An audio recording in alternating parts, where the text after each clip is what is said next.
مدد کا معاملہ کیا ہے کہ اصل مدد اللہ رب العزت کی ہے، باقی ساری امداد اس کے حکم سے، اس کی طاقت سے ہیں،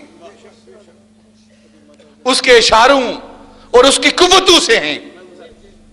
یہ انبیاء، یہ اولیاء، یہ فرشتے، یہ ملائکہ، یہ رجال الغیب، یہ اولیاء، یہ اللہ رب العزت کی اجازت، اس کی اصل سے مدد حاصل کر کے ان کی مدد عطائی مدد ہوتی ہے۔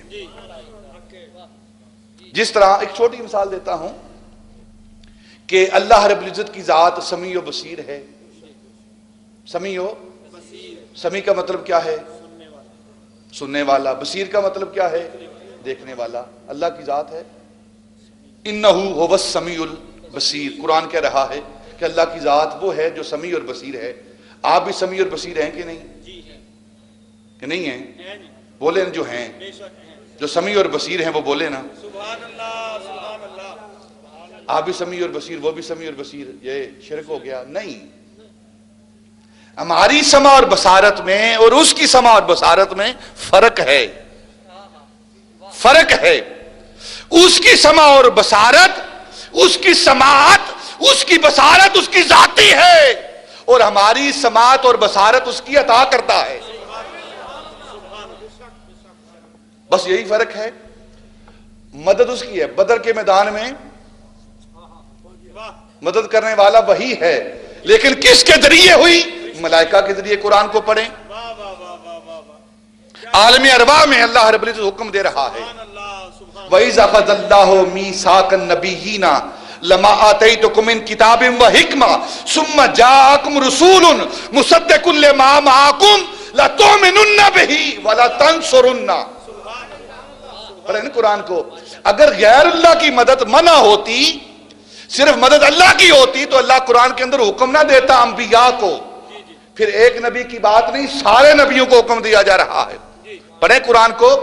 اللہ فرماتا ہے عالم ارواح میں سب انبیاء اور رسول کو اکٹھا کر کے فرماتا ہے اے میرے رسولو، میرے نبیوں، سنو، میں تمہیں ایک بات کہنے لگا ہوں کہ میرا ایک رسول، ثم جاءکم رسول، میرا ایک خاص رسول آئے گا، عزت والا رسول آئے گا، عظمت والا رسول آئے گا۔ جب وہ رسول آ جائے تو تم نے کیا کرنا ہے؟ لَتُؤْمِنُنَّ بِهِ، تم نے اس پر ایمان لانا ہے۔ قرآن کہہ رہا ہے کیا کرنا ہے؟ ایمان لانا ہے۔ ایک کام یہ کرنا ہے، اور دوسرا کام کیا کرنا ہے؟ لَتُؤْمِنُنَّ بِهِ وَلَتَنصُرُنَّهُ، اور دوسرا کام کیا کرنا ہے؟ اس کی مدد کرنی ہے۔ یہ نبی، یہ رسول اللہ ہیں؟ نہیں، اللہ کے نبی ہیں، رسول اللہ نہیں یہ۔ اور اللہ انہیں حکم دے رہا ہے کہ تم نے میرے رسول کی مدد کرنی ہے، یا اللہ خود کرنا، لیکن وہ حکم دے رہا ہے انبیاء کو۔ اگر شرک ہو غیر اللہ کی مدد تو اللہ یہ شرک کی تعلیم نہ دیتا، اور نبی جو شرک کو مٹانے کے لیے آتے ہیں وہ بول پڑتے یہ تو شرک ہے، ہم نہیں کرتے یہ۔ لیکن اللہ حکم دے رہا ہے انبیاء کو کہ تم نے میرے محبوب کی، میرے رسول کی مدد کرنی ہے، اور پھر جو مدد نہیں کرے گا، جو ایمان نہیں لائے گا، میں اسے انبیاء کے زمرے سے ہی نکال دوں گا۔ اب یہاں ایک عقیدے کی اور بات کرتا ہوں۔ کہتے ہیں قبروں والے یہ جو مردہ ہیں مدد نہیں کرتے۔ زندوں سے جب بات نہیں بنتی نا تو پھر آگے مردوں کی طرف چلے پڑتے ہیں نا، کہ یہ مردہ مدد نہیں کرتے۔ اللہ کو علم نہیں تھا کہ جس رسول کی بات کر رہا ہے، جس کی آمد کی بات کر رہا ہے، وہ آدم کے بعد آئے گا،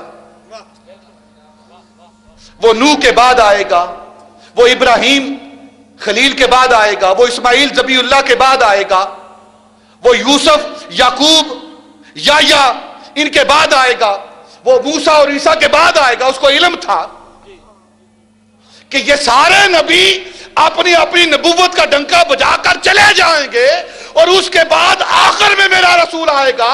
پھر اس کے لیے مدد کہنے کا کیا مطلب؟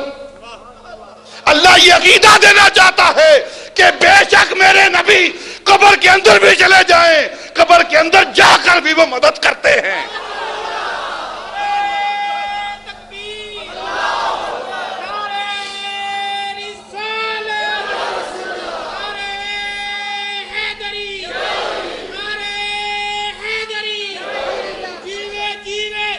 موسیٰ علیہ السلام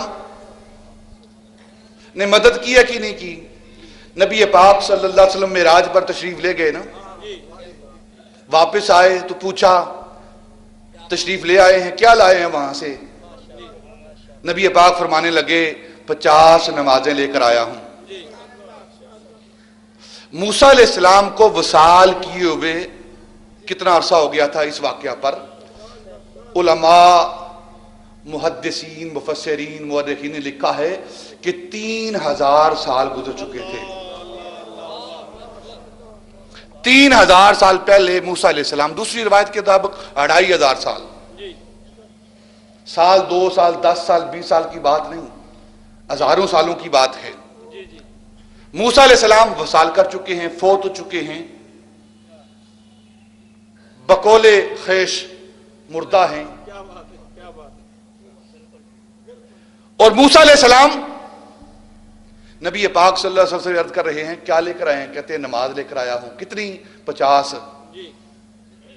موسیٰ علیہ السلام نے ہماری مدد کی. کی ہے کہ نہیں کی؟ ورنہ 50 ہی پڑھنی پڑے گی. موسیٰ علیہ السلام نے کہا آپ واپس تشریف لے جائیں، میں آپ کی امت کو بھی جانتا ہوں.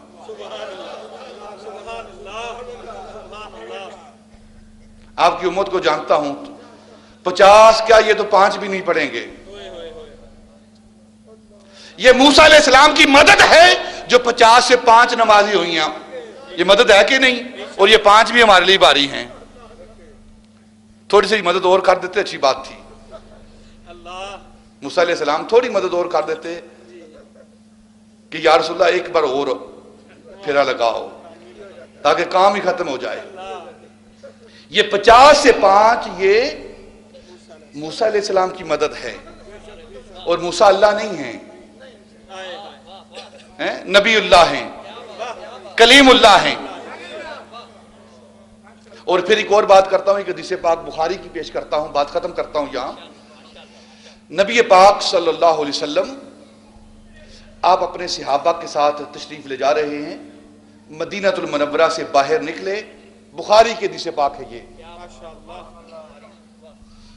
باہر نکلے تو آپ سواری پر سوار تھے، صحابہ ساتھ تھے. تو آپ کی سواری بد کی، اچھلی کودی. ایک مقام سے گزرتے ہوئے نبی پاک صلی اللہ علیہ وسلم اپنی سواری سے نیچے اتر آئے. جب نیچے اترے تو آپ نے صحابہ سے فرمایا میرے صحابہ کسی ہرے درخت کی 2 ٹہنیاں لے کر آؤ. کسی ہرے درخت کی 2 ٹہنیاں لے کر آؤ. بخاری شریف کی حدیث پاک ہے. صحابہ عرض کرنے لگے یا رسول اللہ ہم ٹہنیاں لے آتے ہیں، آپ نے کیا کرنی ہے؟ آپ نے فرمایا لے کر آؤ پھر بتاتا ہوں کیا کرنی ہے. ایک صحابی ٹہنی لے کر آیا، آپ نے اس ایک ٹہنی کی 2 ٹہنیاں کی. جب 2 ٹہنیاں کی تو آپ نے 2 ٹہنیاں علیحدہ 2 قبروں پر رکھ دی. عرض کی یا رسول اللہ اس کے رکھنے کا کیا مقصد ہے؟ میری سواری اچھلی ہے، کودی ہے، بدکی ہے، قبر کے اندر ان 2 قبر والوں کو عذاب ہو رہا ہے. ان قبر والوں کو عذاب ہو رہا ہے اور میں نے یہ 2 ٹہنیوں پر رکھ دی. یا رسول اللہ صلی اللہ علیہ وسلم یہ ٹہنیاں کیا کام کریں گی؟ قبر پر ٹہنیاں رکھنے کا کیا مطلب؟ آپ نے فرمایا کہ یہ 2 ٹہنیاں ان کو فائدہ پہنچائیں گی، ان کی مدد کریں گی. کیا مدد کریں گی؟ ان کے عذاب کے اندر تخفیف کریں گی. کبھی کرے گی جب تک یہ ٹہنیاں ہری ہیں تب تک انہیں قبر کے اندر عذاب نہیں ہوگا. اگر قبر کے اوپر ٹہنیاں قبر والے کے لیے مدد کر سکتی ہیں، ٹہنیاں درخت کی ٹہنیاں کٹی ہوئی شاخ بریدہ، اگر وہ قبر کے باہر قبر کے اندر مدد کر سکتی ہیں تو اولیاء اللہ قبر کے اندر باہر والوں کی مدد کر سکتے ہیں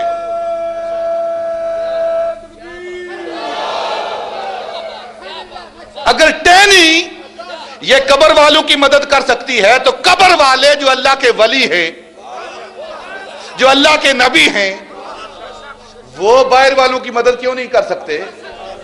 اور پھر ایک اور یہاں عقیدے کی بات کرتا ہوں کہ وہ نبی جو زمین کے اوپر رہ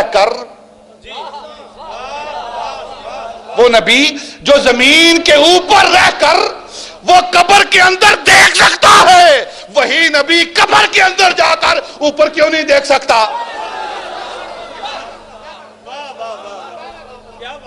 لیکن بعض نبی پاک نے دیکھا ہے کہ قبر کے اندر عذاب ہو رہا ہے، جو زمین کے اوپر رہ کر قبر کے اندر دیکھ سکتا ہے، زمین کے اندر دیکھ سکتا ہے، وہ زمین کے اندر جا کر اوپر کیوں نہیں دیکھ سکتا؟ تو یہ کہنا کہ غیر اللہ سے مدد طلب کرنا یہ شرک ہے، یہ کہنے والا خود مشرک ہے، خود مشرک ہے، کیونکہ ساری کائنات اللہ رب العزت، دیکھیں قرآن اللہ رب العزت کا کلام، اللہ فرماتا ہے یا ایھا الذین آمنوا استعینوا بالصبر والصلاۃ، اے ایمان والوں کو حکم دیا جا رہا ہے تم مدد طلب کرو، اگر کوئی بے ایمان مدد طلب نہیں کرتا نہ کرے۔ قرآن کہہ رہا ہے یا ایھا الذین آمنوا، اے ایمان والو تم مدد طلب کرو، کس سے؟ بالصبر والصلاۃ، قرآن کہہ رہا ہے صبر اللہ ہے، صلاۃ اللہ ہے، نہیں، نہ صبر اللہ ہے، نہ صلاۃ اللہ ہے، نہ نماز اللہ ہے، نماز اللہ کے لیے ہے، وہ صبر کرنے والوں کے ساتھ ہے، لیکن حکم کیا دیا جا رہا ہے کہ اے ایمان والو تم غیر اللہ سے مدد طلب کرو، اگر کوئی بے ایمان نہیں کرتا نہ کرے، ایمان والوں کو حکم ہے۔ قرآن پڑھے نا، یہ قرآن کہہ رہا ہے استعینوا بالصبر والصلاۃ، نماز سے مدد طلب کرو اور صبر سے مدد طلب کرو۔ اللہ رب العزت میں صحیح معنوں میں مسلمان بنائے۔ وما علینا